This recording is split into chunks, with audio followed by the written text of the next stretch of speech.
দুনিয়াটা কি হলো রে! এখনকার প্রজন্ম ভালো ভিডিও দেখতে চায় না। তাহলে কি দেখে?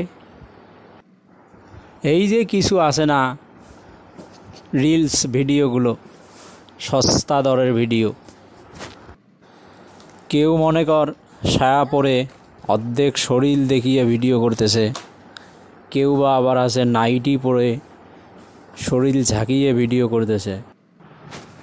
আবার কিছু আছে দেখবি যে এক ধাপ এগিয়ে পরিবারের যত মেয়ে মানুষ আছে সবাইকে দিয়েই রিলস ভিডিও তৈরি করতেছে।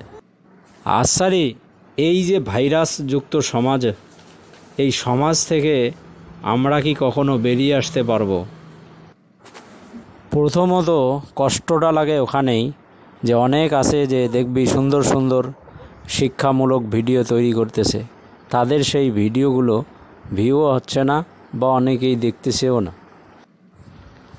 তুই যেটা বললি এটা থেকে বেরিয়ে আসা সম্ভব যদি মানুষ ইসলামী অনুশাসন মেনে চলে।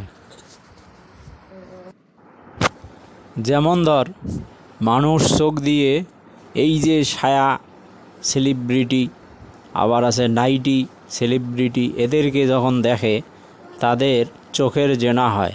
আবার কান দিয়ে যখন খারাপ কথা শোনে তখন কানের জিনা হয়। আবার হাত দিয়ে যদি কোনো বেগানা নারীকে স্পর্শ করে তখন হাতের জেনা হয়।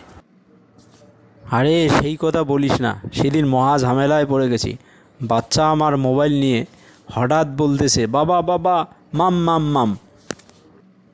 তারপর আমি এসে দেখি এক মহিলা তার শরীর নাড়াচ্ছে নাইটি পরে। এখন ওই মহিলার শরীরে যে বাচ্চার খাদ্য আছে এটা দেখে বাচ্চা আমার বলতেছে যে বাবা মাম মাম মাম।